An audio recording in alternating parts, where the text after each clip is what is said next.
সাপের স্বপ্ন দেখলে নাকি বেবি বয় হয়, কিন্তু যেটা দেখে আমি পুরো শিওর ছিলাম আমার বেবি গার্ল হবে। ভীষণ কান্না করছিলাম, একা একা বরকে একদমই বুঝতে দিইনি। প্রেগন্যান্সি জার্নিতে আমার কি কি খেতে ইচ্ছা করতো সবটাই তো। আমার বেবির মুভমেন্ট কোন দিকে ছিল সেটাও তোমাদের সাথে শেয়ার করবো। তো বললাম আমি কন্টিনিউয়াসলি 5 মাস পর্যন্ত শুধু সেদ্ধ ভাত খাবার খেতে পারতাম না। হ্যালো সবাইকে, তোমরা সকলে কেমন আছো? আই হোপ যে তোমরা সকলে ভালো আছো। আমিও তোমাদের ভালোবাসায় ভালোই আছি। তোমরা দেখছো রূপা ব্লগ আর আমি রূপা। আজকে নতুন আরেকটি ব্লগ নিয়ে চলে এসেছি। আজকের ব্লগটা বলতে পারো তোমাদের রিকোয়েস্টেরই একটা ব্লগ, কেননা তোমাদের মধ্যে কেউ কেউ আমাকে রিকোয়েস্ট করেছে এই ব্লগটা করার জন্য। প্রেগনেন্সি জার্নিতে প্লাসেন্টার লোকেশন এবং বেবির হার্টবিট নিয়ে একটা আমি ব্লগ তোমাদের সাথে শেয়ার করেছি। সেটাই তোমরা প্রচুর প্রচুর ভরে ভরে ভালোবাসা দিয়েছো।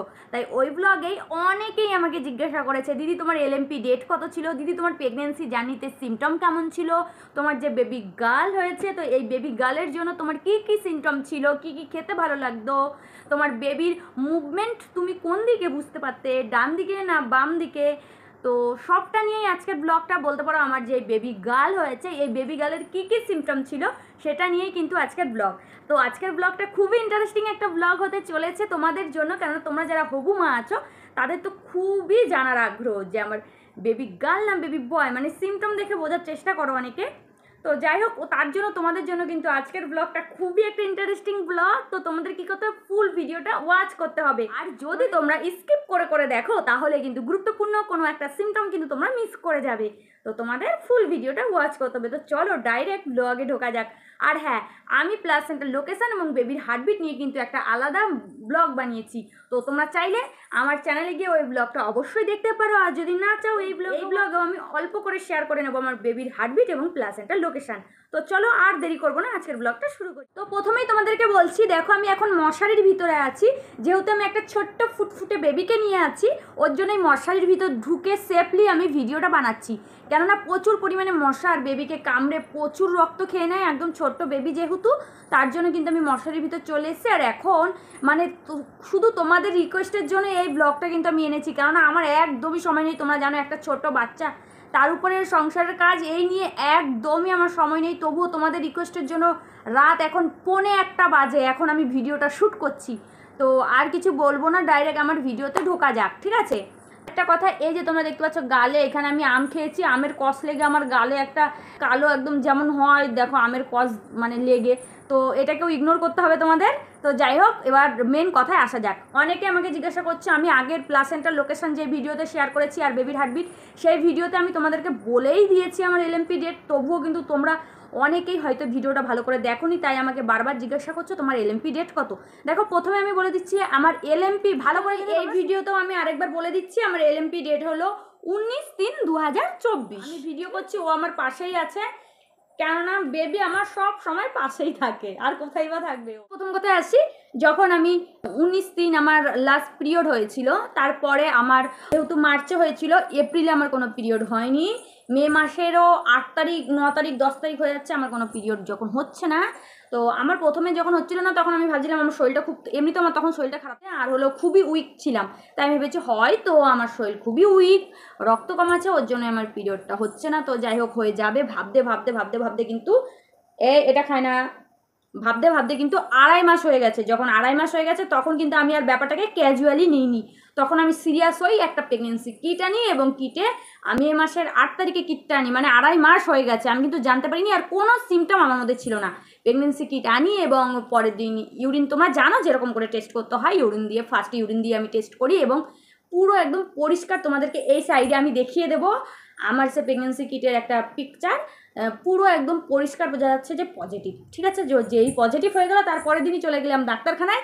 তো যতদিন আমি বুঝতে পারিনি ততদিন আমার কোনো রকম কোনো সিমটম ছিল না, একটাই মাত্র সিমটম, মানে আমি বুঝতে পেরেছিলাম কোনো সিমটম কিনা জানি না, ওটা আমার পেট ফোলা ফোলা থাকতো, মানে মনে হতো যেন আমার কোনো খাবার হজম হচ্ছে না, প্রচুর পরিমাণে আমার গ্যাস হয়ে গেছে, এর জন্য আমার পেটটা সবসময় ফোলা ফোলা থাকতো। কন্টিনিউয়াসলি তখন আমি ডায়েট করছি এবং আমি মানে কন্টিনিউয়াসলি আমি পার্কে ওয়াক করি, সবসময় হাঁটাচলা করি পার্কে, আমি গিয়ে 40 মিনিট হাঁটতাম তখন পার্কে, তার সত্ত্বেও আমার পেটটা ফোলা ফোলা লাগতো, গ্যাস হয়ে গেছে বলে মনে হতো। তো তখন আমি যথারীতি হাজব্যান্ডকে বলি, আমি যাই খাচ্ছি আমার হজম হচ্ছে না, আমার কেমন যেন মনে হচ্ছে গ্যাস হয়ে গেছে, তুমি প্লিজ আমাকে একটা হজমের ওষুধ এনে দাও। তো ও নর্মালি ওষুধের ফার্মেসিতে যায় এবং একটা আমার হজমের ওষুধ নিয়ে আসে, ঠিক আছে? আমি কিন্তু জানিও না, আমি কিন্তু তখন আমি কিন্তু অলরেডি প্রেগনেন্ট, ওই অবস্থাতে আমি হজমের ওষুধ খেয়েছি, তারপরে আমার দেখছি ধীরে ধীরে আমার পেটটা ফোলা কমে যায় এবং গ্যাসও কমে যায়, গ্যাসের সমস্যাও কমে যায়। যখন জানতাম না তখন কিন্তু আমি ভারী ভারী বিছানা চাদর কাচা, জল তোলা সবই কিন্তু করতাম, আমি জানতাম না বলে। তাই যবে থেকে জেনেছি তবে থেকে আমি সতর্ক হয়ে গেছি। তারপরে কি হয়েছে জানার পর, ঠিক আছে, জানার পরও আমার 5-6 দিন কেটে যায়, আমার কোনো সিমটম ছিল না। বেবি যে একটা পেটে থাকলে যে একটা কোনো অনেক কিছু মাথা ঘোরানো, বমি, ওইসব কিচ্ছু ছিল না। এবার জানার পরে 5 দিন আমি সুস্থ ছিলাম। তারপর থেকে মানে যেই আমার 3 মাস পূর্ণ হবে তার 10 দিন আগে থেকে আমার কিন্তু অলরেডি মানে বুঝতে পারি যে আমি মা হতে চলেছি। কারণ আমার সকালবেলা ঘুম থেকে উঠলে কিছু খেলেও বমি পাবে, কিছু না খেলেও বমি পাবে। ঘুম থেকে উঠেই খালি পেটে যেহেতু সঙ্গে সঙ্গে বমি পেয়ে যায়, বমি তো হয় না, জল বেরায়। তারপরে আবার যে আমি ব্রেকফাস্ট করি, ব্রেকফাস্ট করার পরও আমার কিন্তু বমি হয়ে খাবারগুলো বেরিয়ে যায়। মানে বমি প্রথম পাচ্ছিল 1-2 দিন, পরে কিন্তু অরিজিনালি আমার বমি হয়ে যায়, ঠিক আছে। রোজ সকালবেলা বমি হতো, রোজ সকালবেলা ঘুম থেকে উঠলেই বমি হতো। এমনিতে মানে ওই 10টা দিন আমার সবসময় যেন বমি বমি লাগতো। দুপুরের খাবার খেলেও বমি, ডিনার করলেও বমি, ব্রেকফাস্ট করলেও বমি। যেদিনকে আমার 3 মাস পূর্ণ হবে সেদিনকে আমার খুবই কষ্টের মধ্যে দিয়ে যেতে হয়েছে। সেদিনকে আমার ভীষণই শারীরিক কষ্ট পেয়েছি আমি। সেদিন আমার 15 থেকে 16 বার বমি, মানে বর অফিসে ছিল আর আমি এদিকে একা একা, শরীর এত উইক, এত খারাপ লাগছে, বারবার বমি হচ্ছে, বারবার। যাই খাচ্ছি কিচ্ছু পেটে থাকছে না, পেট পুরো খালি হয়ে যাচ্ছে। যাই খাচ্ছি না কেন আমার পেট পুরো খালি হয়ে যাচ্ছে, ঠিক আছে। আমি কিচ্ছু খেয়ে পেটে রাখতে পারছি না, মুড়ি খাচ্ছি বমি হয়ে যাচ্ছে, আম খাচ্ছি বমি হয়ে যাচ্ছে, ভাত খাচ্ছি বমি হয়ে যাচ্ছে। আর তারপরে যবে থেকে জানতে পারি তবে থেকে তার 5 দিন পর থেকে বললাম সিমটমগুলো শুরু হয়েছে। 5 মাস পর্যন্ত আমি কোনো মশলা জাতীয় কোনো খাবার খেতে পারতাম না, খেলেই বমি পেত, গা গোলাতো, মাছ মাংস এসব কিচ্ছু খেতে পারতাম না।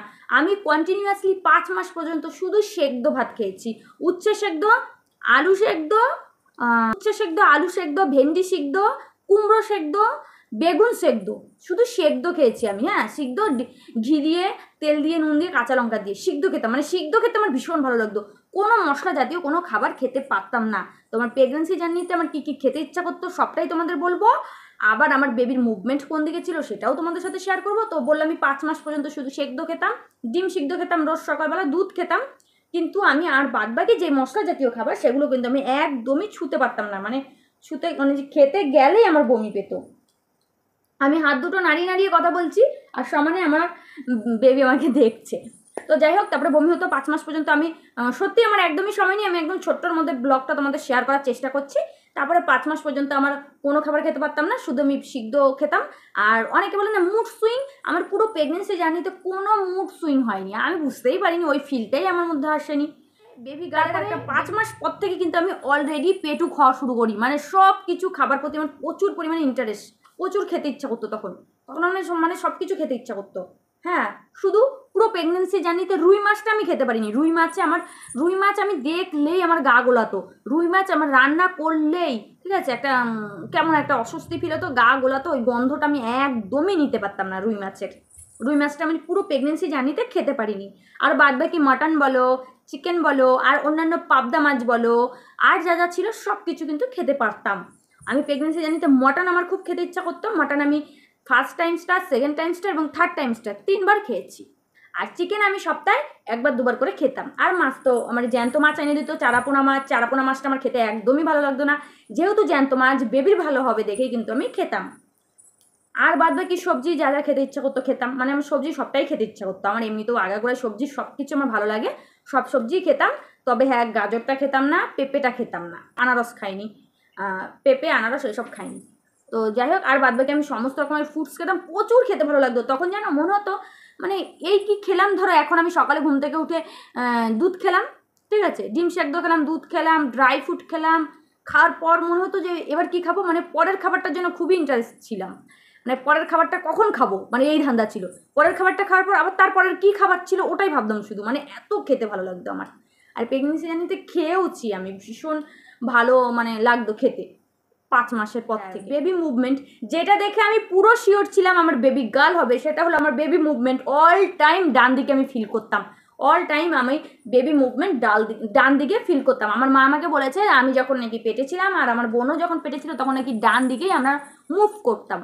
তো তখনই আমার মা বলেছিল তোর কিন্তু মেয়েই হবে, কেননা তোরাও ডান দিকে মুভ করতি। আর অল টাইম আমি আমার বেবির মুভমেন্ট কিন্তু ডান দিকেই ফিল করতাম। ডান দিকে ওর মাথাটা যে নড়াচড়া করছে বা ডান দিকটা যে একটু ফুলে যাচ্ছে, ঠিক আছে, অল টাইম আমি ডান দিকেই কিন্তু মানে আমার বেবি কিন্তু জবে থেকে আমি বেবির মুভমেন্ট। আর হ্যাঁ, আরেকটা কথা তোমাদের সাথে শেয়ার করি, দেখো প্রথম যারা মা হয় তারা কিন্তু বেবি মুভমেন্ট 18 থেকে 20 সপ্তাহের মধ্যে বুঝতে পারে, কিন্তু আমি না অদ্ভুতভাবে 15 সপ্তাহ প্রায় শেষের দিকে, মানে 16 সপ্তাহে পড়বে তার আগে থেকে না আমি বুঝতে পারতাম আমার বেবির মুভমেন্ট। জানো তো আমার বেবি সুপার অ্যাক্টিভ, পেটে ছিল সুপার অ্যাক্টিভ, সারাদিন ও নড়াচড়া করতো, সারাদিন ও সকাল ঘুম থেকে উঠে ওর নড়াচড়া ফিল করে আমি উঠতাম, ঠিক আছে। তারপরে আমি কিছু খাওয়ার পর নড়াচড়া ফিল করতাম, দুধ খেলেও খুব ভালো নড়তো। আর মৌসম্বি লেবু আমি প্রচুর পরিমাণে খেয়েছি রোজ এভরিডে, আর মৌসম্বি লেবু খেলেই ও মুভমেন্ট করতো, মানে খুব সুন্দরভাবে নড়াচড়া করতো, মনে হচ্ছে খুব আনন্দ পাচ্ছে মৌসম্বি লেবু রস খেয়ে। অল টাইম ডান দিকটা শুধু মাথাটা নড়াতো, সব সময় আমি ফিল করতাম ডান দিকে আমার নড়াচড়া, আমার বেবির নড়াচড়া। এটা দেখে আমি বুঝতে পেরেছিলাম আমার বেবি গার্ল হবে, ঠিক আছে। আর হলো প্রচুর পরিমাণে খেতে ভালো লাগতো, সব কিছু প্রচুর পরিমাণে খেতাম, আর ডান দিকে মুভ করতো। তো একটা দিদি আমি বলছিলাম, একটা দিদি আমাকে জিজ্ঞাসা করছিল বেবির মুভমেন্ট কবে থেকে ফিল করা যায়। আমি বলেছিলাম ফার্স্ট মা হলে 15 সপ্তাহ থেকে বেবির মুভমেন্ট ফিল করেছি, তাই কিন্তু আমি বলেছি। ওইখানে আরেকজন দিদি আমাকে কমেন্টস করে বলছে কি তুমি হয়তো ভুলে গেছো 15 সপ্তাহে তো বেবি নড়াচড়া করে না, মানে হয়ে গেলে যেমন একটা ইমোজি থাকে, ওই ইমোজি দিয়েছে হয়ে গেছে শুনে। সত্যি আমি 15 সপ্তাহে ফিল করেছি গো নড়াচড়া, তাই আমি বলেছি। হ্যাঁ, বেশিরভাগ মানুষই 18 থেকে 20 সপ্তাহের মধ্যে নড়াচড়া বুঝতে পারে, আর আমি 15 সপ্তাহে আমি আগেই বুঝতে পেরেছি। আমি ইউএসজি রিপোর্ট করতে গেছি, তারও আমি 2-3 সপ্তাহ আগে আমি বুঝতে পেরেছি বলে আমি ওটা তোমাদের সাথে শেয়ার করেছি। সবাই কিন্তু তা বুঝতে পারে না। ও অল টাইম নড়াচড়া করতো, ঠিক আছে। রাতেবেলা শোবার আগে ওর নড়াচড়া ফিল করে আমি ঘুমাতে যেতাম, আবার সকালবেলা ওর নড়াচড়া ফিল করে কিন্তু আমি ঘুম থেকে উঠতাম। আর মাঝে মাঝে না নড়াচড়া বন্ধ করে দিত ও, মাঝে মাঝে খুব পরিমাণে দুষ্টুমি করতো, নড়াচড়া করতো না। তখন কিন্তু আমার ভীষণই ভয় লাগতো, আমার বুকটা ধুকপুক ধুকপুক করতো, নড়াচড়া করতো না। একদিন রাতে তো মনে আছে, আমি রোজ রাতে যেহেতু ওর নড়াচড়া মানে আমি ভালোভাবে অ্যাবজর্ব করে তবে আমি ঘুমাতে যেতাম, একদিন রাতে না ও ঠিকঠাক করে নড়ছিল না, মানে একদমই নড়ছিল না। আর বর আমার পাশে শুয়েছিল, আর তখন তো আমি খুব পরিমাণে রিসার্চ করতাম, যেই সিচুয়েশনে থাকি আমি সেটা নিয়ে বেশি রিসার্চ করি। তো রিসার্চ করতাম, তো দেখতাম বেবি নাকি নড়াচড়া না করলে সঙ্গে সঙ্গে হাসপাতালে যেতে হয়। সেদিনকে রাতে বর আমার পাশে শুয়ে শুয়ে ফোন দেখছে, আমি বরকে কিছুতে বলতে পারছি না যে আমি দেখো ওর কিন্তু মুভমেন্ট আমি বুঝতে পারছি না। আমি নিজে নিজে শুধু ভগবানকে ডেকে যাচ্ছিলাম, আর আমি ওর নড়াচড়া ফিল করার চেষ্টা করছিলাম, কিন্তু ও একদমই সেদিন নড়াচড়া করেনি। ও যেহেতু নড়াচড়া করেনি, আমি ভীষণ কান্না করছিলাম, একা একা বরকে একদমই বুঝতে দিইনি, ভীষণ ভয়ে কান্নাকাটি করছিলাম, আমার হাত পা মানে ঠান্ডা হয়ে আসছিল ভয়ে। সকালবেলা যেই ঘুম থেকে উঠবো তখন যেই নড়াচড়া করলো, মনে হয় আত্মাটা মানে প্রাণটা ফিরে পেলো, তখন আবার আমার মনটা ভালো হয়ে গেল। মানে আমার প্রেগনেন্সি জানি ওর মুভমেন্ট যদি না বুঝতে পারতাম তাহলে আমার দিনগুলো খারাপ যেত, আর ও মুভমেন্ট যেদিন বুঝতে পারতাম সবসময় আমি ফিল করতাম যে ঠিকঠাক করে নড়ছে নাকি, ঠিক আছে। যদি নড়াচড়া করতো তাহলে আমার একদম শান্তি, মানে মন পুরো আনন্দ মনে ভীষণ। আর ও নড়াচড়া না বুঝতে পারলে আমার ভীষণ পরিমাণে ভয় লাগতো, খুব ভয় লাগতো। আমি জানি যারা যারা প্রেগনেন্ট সবার প্রচুর পরিমাণে ভয় লাগে, আর বেবি যে মুভমেন্ট করে এটা আমি একদমই জানতাম না, আমার অবগত ছিল, ঠিক আছে, যে বেবি মুভমেন্ট করে। তো প্রেগনেন্সি হওয়ার পর সবার থেকে শুনে, ডাক্তারের থেকে শুনে বুঝতে পারি যে হ্যাঁ বেবি মুভমেন্ট করে, ঠিক আছে। তখন থেকে যে প্রেগনেন্সি জার্নিতে যে এত বড় একটা চিন্তা থাকে যে বেবি ঠিকঠাক মুভমেন্ট করছে নাকি ওটা খেয়াল রাখা একটা ভীষণ বড় টাপ কিন্তু সেই সময়। তোমাদেরকেও বলছি যারা যারা মা আছো অবশ্যই কিন্তু তোমরা খেয়াল রাখবে তোমাদের বেবি ঠিকঠাক করে নড়াচড়া করছে কি না, ওটা কিন্তু সব থেকে গুরুত্বপূর্ণ প্রেগনেন্সি জার্নিতে। তো যাই হোক, এই ছিল আমার বেবির সিমটম, বেবি গার্লের সিমটম ছিল। আর শেষের দিকে আমার প্রচুর পরিমাণে মিষ্টি জাতীয় জিনিস খেতে ইচ্ছা করতো, বলবো না প্রথম থেকে শেষ পর্যন্ত আমার কিন্তু প্রথম মানে শেষের দিকে শুধু মিষ্টি জাতীয় খাবারই খেতে ইচ্ছা করতো বেশি করে। আর প্রেগনেন্সি জার্নিতে ফার্স্ট টাইম স্টার্টে তেমন একটা কিছু খেতে ইচ্ছা করতো না, সেকেন্ড টাইম স্টার্ট থেকে আমার ভীষণ পরিমাণে ফাস্টফুড খেতে ইচ্ছা করতো, কিন্তু ফাস্টফুড আমি বেশি খাইনি। ফাস্টফুড আমি মাত্র একবার চাউমিন খেয়েছি পুরো প্রেগনেন্সি জার্নিতে, অল ওভার আমার প্রেগনেন্সি জার্নিতে আমি একবার চাউমিন খেয়েছি, একবার মোগলাই খেয়েছি, আর একবারই রোল খেয়েছি। আর মোমো ভীষণ পরিমাণে খেতে ইচ্ছা করতো, কিন্তু বর একবারই আমাকে মোমো খেতে দেয়নি, কেননা মোমোতে নাকি আজিনা মটর দেওয়া থাকে, আর আজিনা মটর নাকি আমাদের এমনিতে নর্মাল মানুষের জন্য ভালো না। আর তখন প্রেগনেন্ট ছিলাম তাই কিন্তু আমি একদম খাইনি মোমোটা, আর বাদ বাকি যা যা খেতে ইচ্ছা করেছি সবটা খেয়েছি।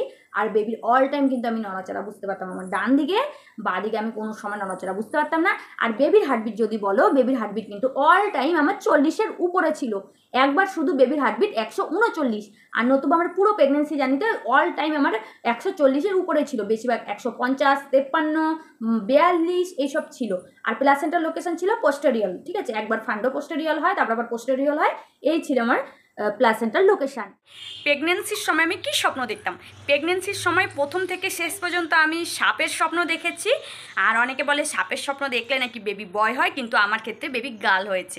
তো এইসব ধারণা কিন্তু একদমই ভুল। আর প্রেগনেন্সি জার্নি শুরু হওয়ার আগে থেকে শেষ পর্যন্ত মানে শেষ হওয়ার পরেও বেবি হয়ে যাওয়ার পর পর্যন্তও আমি কন্টিনিউয়াসলি ফল কুড়োতাম, মানে ফলের বাগানে যেতাম আর প্রচুর পরিমাণে ভ্যারাইটিস ফল দেখতাম, মানে দেখে এতটা লোভনীয় লাগতো কিন্তু খেতে পারতাম না। শেষ মুহূর্তে এসে নয়তো স্বপ্ন ভেঙে যেত, নয়তো কেউ আমাকে ডেকে দিত, কিন্তু প্রচুর পরিমাণে দেখতাম ফল কুড়িয়ে কুড়িয়ে আমি ভরিয়ে ফেলেছি বাড়িতে ফল এনে, মানে ফল খেতে এত ভালোবাসতাম আর ফলেরই স্বপ্ন দেখতাম। তো যাই হোক, এই একটা গুরুত্বপূর্ণ কথা তোমাদের সাথে শেয়ার করা। তো যাই হোক, ভিডিওর ইনফরমেশনগুলো তোমাদের কেমন লাগলো অবশ্যই তোমরা কমেন্টসে জানাতে পারো। আর যদি ভিডিওটা তোমাদের একটুকু হেল্পফুল হয়ে থাকে আর একটুকু ভালো লেগে থাকে, একটা লাইক করে আমার পাশে থেকো। তোমরা যদি লাইক করো আর একটা কমেন্টস করো তাহলে কিন্তু পরবর্তী ভিডিওর আমার অনেকটাই মোটিভেট হই, কেননা এই সিচুয়েশনের মধ্যে আমি তোমাদের জন্য ভিডিও নিয়ে এসেছি একমাত্র তোমরা কমেন্টস করেছো এবং লাইক করেছো তার জন্য। কেননা এই সময় কিন্তু আমার একদমই ভিডিও করার কোনো সময় নেই। তোমরা জানো আমার একদম ছোট্ট বেবি, একে নিয়ে আমার প্রচুর সময় দিতে হয়, তাই তোমাদের কথা মাথায় রেখে একটুখানি সময় বের করে তোমাদের সাথে ভিডিওটা শেয়ার করলাম। তোমাদের কেমন লাগলো অবশ্যই কিন্তু তোমরা জানাতে ভুলো না। নেক্সট তোমরা কিসের উপর ভিডিও দেখতে চাইছো, কেমন টাইপের ব্লগ দেখতে চাইছো, অবশ্যই কিন্তু কমেন্ট সেকশন তোমাদের জন্য খোলা আছে, তোমরা কিন্তু জানিয়ে দিও।